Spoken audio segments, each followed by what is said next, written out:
Welcome to the A Factor podcast. This is Jess Ponce. I am a media coach and personal branding consultant. And what we are going to do today is we're going to talk to Kenny Peters and help him determine what's going on with his brand and how my coaching might be able to help him achieve his goals. So Kenny, welcome to the podcast. Thank you very much. It's nice to be here. Appreciate it. Oh, well, great. So Kenny, tell me about yourself and what sort of dilemma you're experiencing right now. Well, COVID threw a lot of things. I was lucky. I haven't caught it, but, life slowed down. I was just in the process of finishing a bachelor degree when it hit last year. So I've had a little bit of a, hard time getting out, especially being a musician. I'm in Austin, Texas. So it's like most of the live venues were shut down. I even hosted a karaoke show for the longest time and couldn't even do that. So I found myself suddenly out of school, out of work, really just kind of at a wit's end on how to get my message out there, my song, my music. I'm working on an album. So one of the things I did was I increased my YouTube channel with just my music stuff. And that's been really good. I've got a couple of songs that have over 2,000 hits each. And they're all covers. It's like even the exact same arrangements. It was something just to keep my voice in shape. But I'm finding as society is opening back up, for the most part, it's a confusing world out there. Like, where do you, I'm a unique singer. I don't have a band per se, but like, how do you just get back in those doors? And then the second thing would be ageism. I'm 55. And so I'm running into that too, as well. So the fear. If I'm hearing you correctly, it's how do you get out there, or how does your music get out there? I mean, both really, but how does, making my brand recognizable enough that when someone were to see like an ad or a clip from a video, they go, oh, that's Kenny, something like that, to be able to just hone in on the things that do make me unique, the niche that I've carved out for myself, and just expand on that. Okay. Wisely. So the unique asset that you have is your music, and that comes from who you are. So you're a unique individual. And part of that happens to be also a man of a certain age who feels that that comes into play in regards to the music industry. Right. Definitely. So how would you characterize your music? If you were to use 3 words right now, what would those 3 words be? Catchy, hopeful, and intriguing. In what ways is it intriguing? It's not. Some of the sounds that I've put together for this are very pop oriented, meaning that they've got immediate hooks that I love. Whenever I play something for someone and the next day I hear them humming the song, that's like the best sign that you've written a good hook. And I've been writing for a long time and performing for a long time. So those around me that know me, they are getting into it. It's unique in that it's not aimed toward the current commercial trend, which is hip hop and R&B. And that was actually one of the things that not R&B, but hip hop and rap. One of the things that I ran into in school was that most of the students were half my age, and they were like, oh, we're just here to make beats. And I tried to instill in them that if they wanted to produce, they needed to open up their ears, and citing people like Quincy Jones, who produces everything, and even moving forward to more current people, that they had to really be able to listen to more. And so through the few years at school, I had people going, wow, this is surprisingly good. And I was like, I think that's a compliment. So that's what I think is unique about it, is that it's listenable and it tells a story. And the whole album, completed hopefully next month, definitely tells my story. Okay. So there's a great thing there in terms of telling stories and telling your story in particular.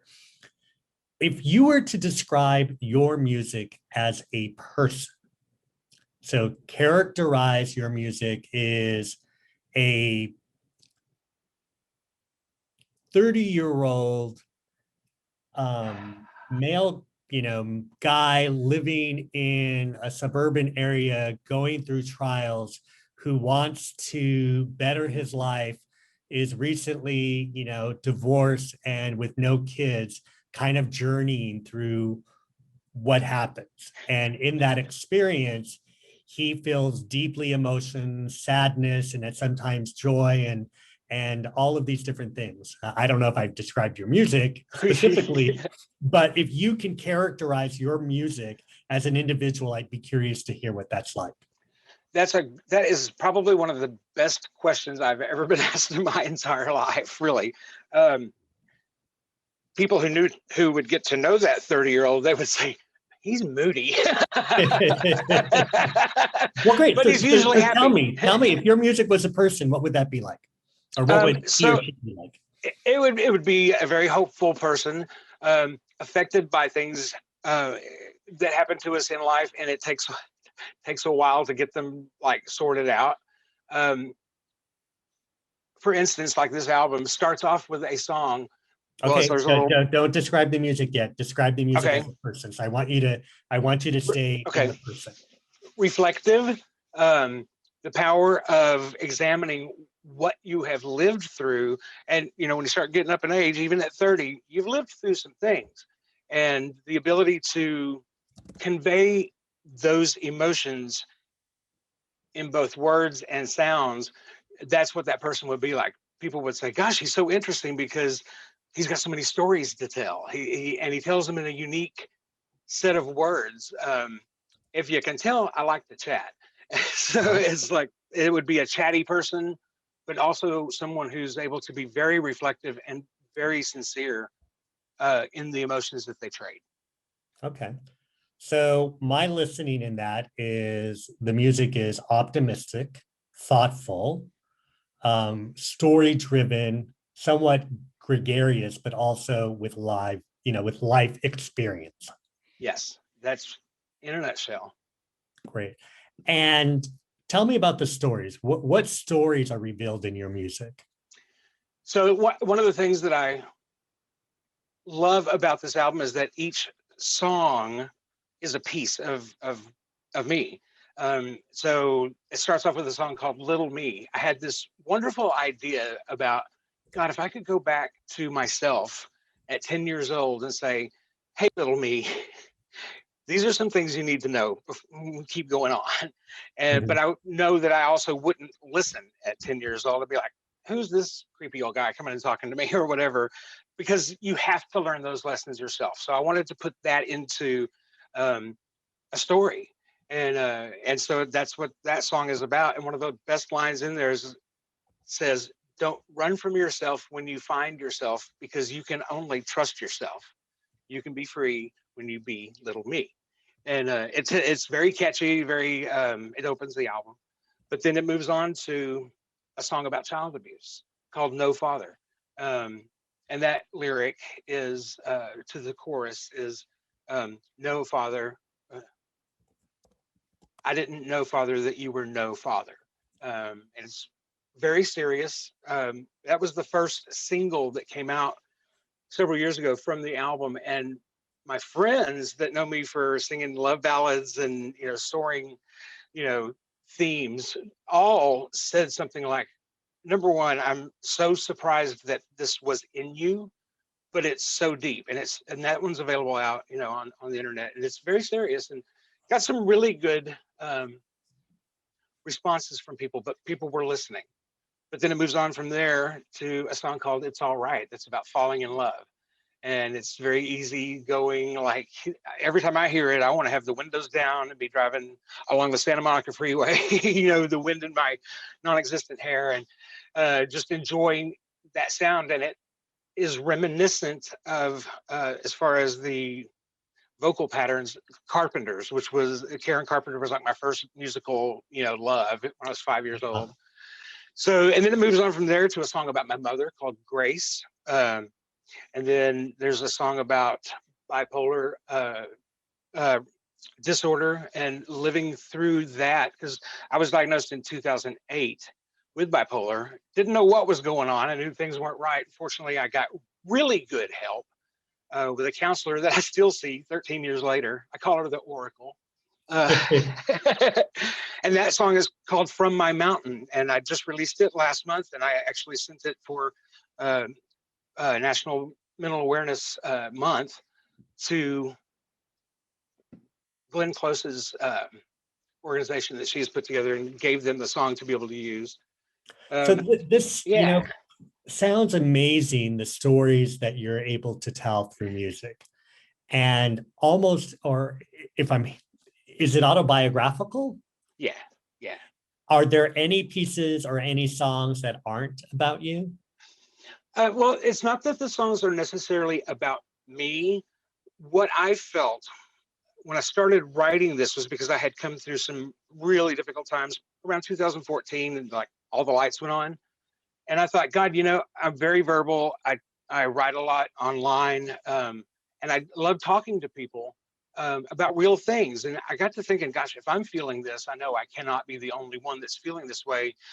My best vehicle is a song. So I'm going to write all these things down. And so none of them are specifically about me, but they are.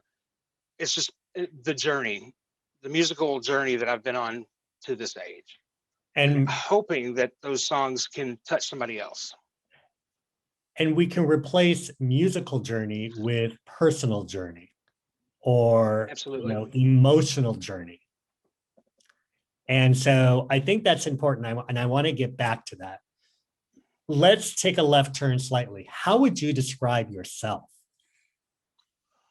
Oh gosh, how long do we have? No. Well, let me make it easy. Yeah.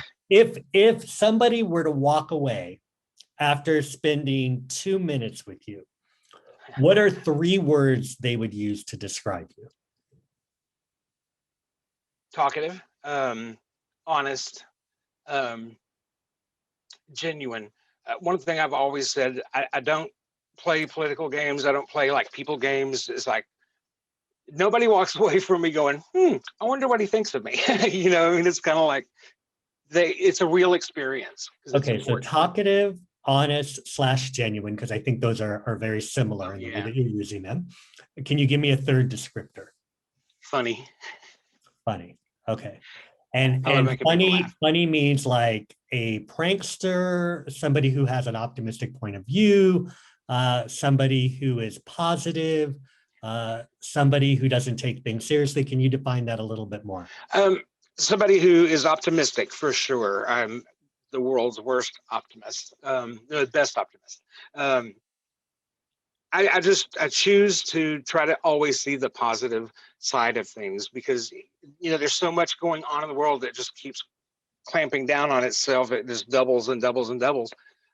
It's so easy, and I don't know if this is an American society thing or not, but to get wrapped up in that you forget who you are.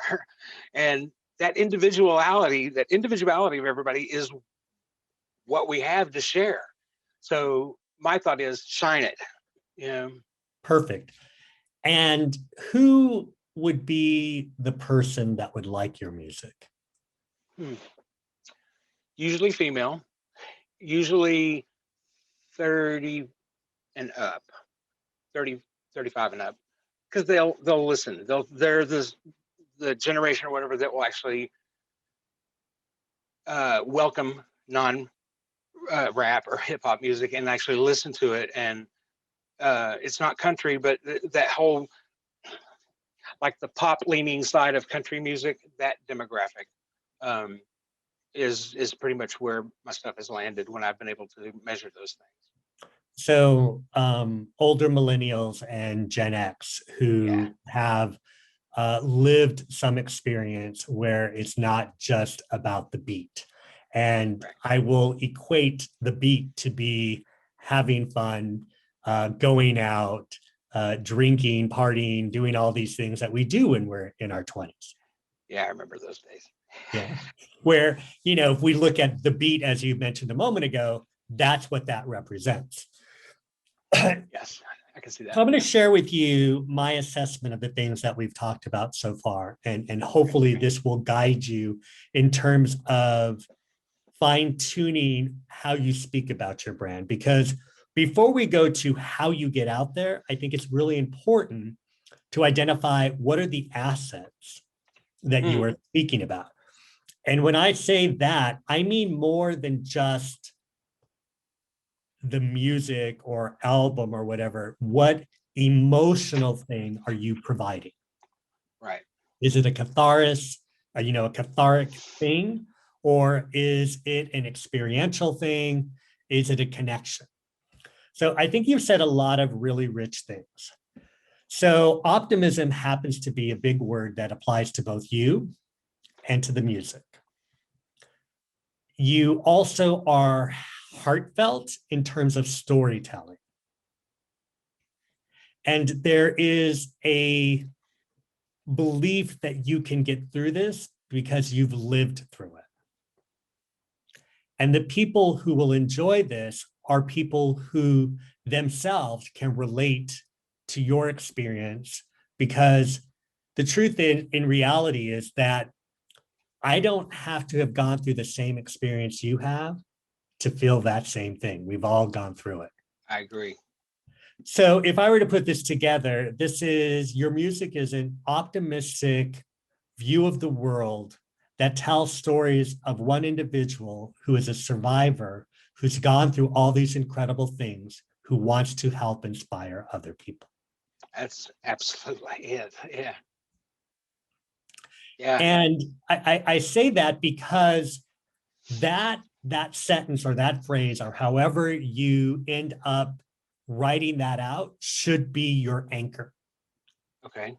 And by anchor, what I mean is that phrase, that mission, that statement, when you begin speaking about your music, when you begin speaking about the album, that you use that as a litmus test. You kind of go back to it. Okay, am I sharing storytelling?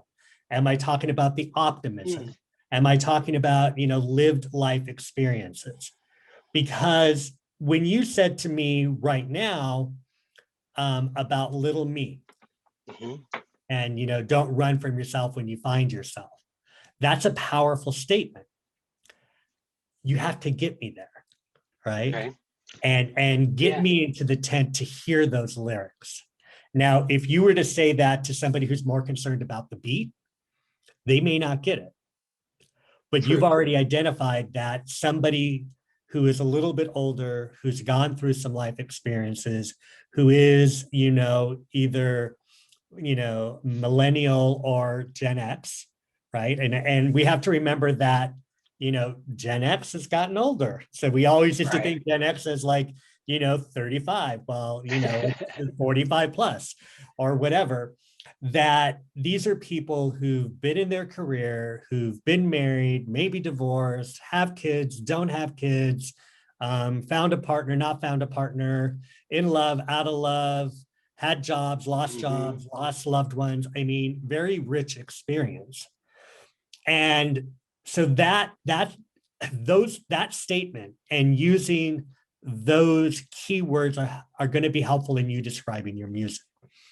The other thing I want to encourage you to consider is what you just said. It's like pop country, because as people, we make comparisons all the time, and you're not going to be able to fight against that.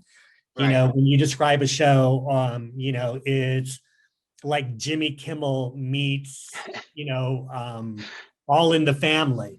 You never know what you're going to get with all these opinions. But that comparison actually, puts something in your head that people can grab onto. So I don't want you to be shy in terms of making that comparison, because that's a launching point. It doesn't box you in. If you were to say, oh, it's innovative or it's creative or any of those things, that doesn't mean anything to me. It means something more to you, but I can't land on that. What does innovative mean? What does creative mean? Nirvana was creative. Madonna was creative. Garth Brooks was creative. All of those are different types of musicians. Right. One of the things that I have worked really hard on, and it's been one of the reasons that this has become such an extended project, is the music itself, I write differently than most songwriters that I know. I usually will write the music first, and lyrics have always been very difficult for me. Because actually the title song "Worth the Wait," I wrote it 25 years ago, and it was a really schmaltzy love song. Thank God nobody ever heard it that way, because it has turned into something completely different now. But the music itself for each song, it was so important for me to match the aural tones that came from the music. Like, it's all right, you feel in love when you hear this song. You'll identify it. A friend of mine said it sounds 80s, and the first time I heard that, I was like, how dare you? But then I realized, wait, people love 80s music. So what you just said on it's like 80s meets whatever, that's where I've got to fill that whatever in. But each song reflects the story and the overall tone of that story, so that you understand the lyrics even better and they feel them together. So that was Yeah. very important. And, again, I want to say to you and to everybody listening is that coining or identifying a characteristic of your brand or description doesn't box you in. It gives you a launching point. That's Because great. too often we try to be so broad that we're trying to capture all of these people and we end up catching no one. Right. I look at Olivia Rodrigo, who is High School Musical, the musical, the series, Mm-hmm. and her music. And I had an opportunity to actually meet her before Well, the launch of the show. And when I met her, she had a Cure shirt on. And then the second time I met her, she had the Smiths. And I was like, do you really listen to this music? And she's like, yeah. And I'm like, it's from my mom and dad. And I'm like, oh my God, your mom and dad are my age, right? So, well, thanks, kid. once I got over that, I realized, and I hear it in her music now, that sort of influence, that sort of, what was it, late 70s, early 80s, new wave, European sort of kind of, moody music. And if you listen to her, that's what she has out there. That's awesome. And so I don't know if anyone's ever described that, but what I just did, for anyone who might be our age, they might be interested in hearing that. And that's exactly what I was thinking. That's exactly what I was thinking. Listen, And I brought up the Carpenters thing a while ago, that lush wall of chords, of sound that they had together. I have to share this. It's funny. This is the second time I've shared this story today. When I was 5 years old, my mom had quit work when I was born, and she stayed home with me, and she played all sorts of music and stuff. And our little escape from home was to get in this old beat up station wagon that we had, and we'd go driving around. And I came from Dallas area. So we're driving around one day, and she's driving, I'm in the front seat, and this song came on the radio, and it was a piano and a harmonica, and so soothing and beautiful. And then this voice, and it was Karen Carpenter's voice, "Rainy Days and Mondays." And we listened to the song, and I turned to my mom at the end of it. I was like, "I really like that song." She said, "I did too." It was brand new then. She went out and bought me the album. You can see through the vinyl because I've played that song or that album so many times in my life. But that moment changed my life. Years later, I wrote a song about that experience called My Song for You. It was about Karen. And I asked my mom before I wrote that, I said, "Do you happen to remember when we were in the car when I was 5 years old and Rainy Days and Mondays came on?" And she's like, I remember that very clearly. So that's like my first vivid memory at 5.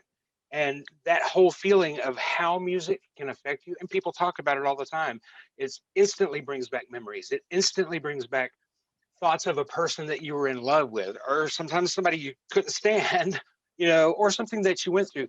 That power of music is so strong. Um, I just can't do anything else other than the acting. That's something else. That's why I'm there. Have you shared this story? Yeah. Okay. So Not recently, other than today. I want to hit on the second thing that you had asked about. So what we just talked about was messaging and wanting to anchor you in a statement that you can take pieces from, but also becomes your barometer or your litmus test. Mhm. Am I hitting my mark? And when I describe this, are the words touching on this? And it doesn't have to Right. touch on all of that, but it's that mood, that sensibility, those wording, I think are important. Now, in terms of getting it out there, especially because this is personal, you are the one who's going to have to speak about it. You are the one who's going to have to write about it, blog about it, post about it, because it's a personal story. There are two things I want you to think about. One is, how can you tell a shorter story with the same impact? Yeah, Like I've heard that my whole that life. story, what's that? I said I've heard that my whole life. Well, No, here's the thing. being silly. I'm now going to try to give you some parameters on that.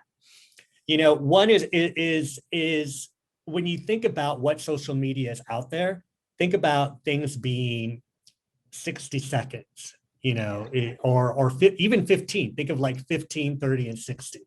right? Because if it's something like Instagram, they have to be really short stories. Right. Or they can be a graphic that you put up and it's a quote or something like that. YouTube is going to be longer. So if you are creating videos about this, create multiple versions of the same story. I like that. So a 30-second version, a minute version, and maybe a 5-minute version. And then you could put those out into social media. Also, I think you should reach out to maybe other musicians who share this same passion or same angle of music. I think too often we think of those people as competitors. And what I want to challenge you to think of is them as allies. Can you swap stories? Can you promote each other in terms of an angle or a certain thing? Because what you do is you build each other up. Right. And I'm a sound engineer by trade. So it's like, I mean, that's my degree. So I could even offer recording services, I mean, to help them out. Yeah. So share and build the network, because the whole premise of social media, which I think we often forget, it's that it's based on this idea that if I like something and I advocate it, you might also like it. Same thing works in reverse. I don't like something, therefore, because you and I are alike, you're not going to like this. It's advocacy in action done on a digital platform that sometimes gets out of control. I'm writing that down. Advocacy in action. And it's done in real times. The last thing I want to say about putting yourself out there is sample your music. If you give a little something, you're going to get a lot back. And since you own the music and you own the lyrics, there's no rights that you have to get. Right. And maybe even offer it to other people if there's an instrumental piece that they want to do something with. So I'm not telling you right now what platform to go on. That you can figure out. That's trial and error. And there are lots of people who will say, demographically, while, TikTok this age, Instagram this age, Facebook this age, Twitter, YouTube. And those are very true. But I don't want to waste our time with that, because you can look that up. What I want to impress upon you is the content that you say, the length in which you say it, and how you are able to give something to get something back. Okay.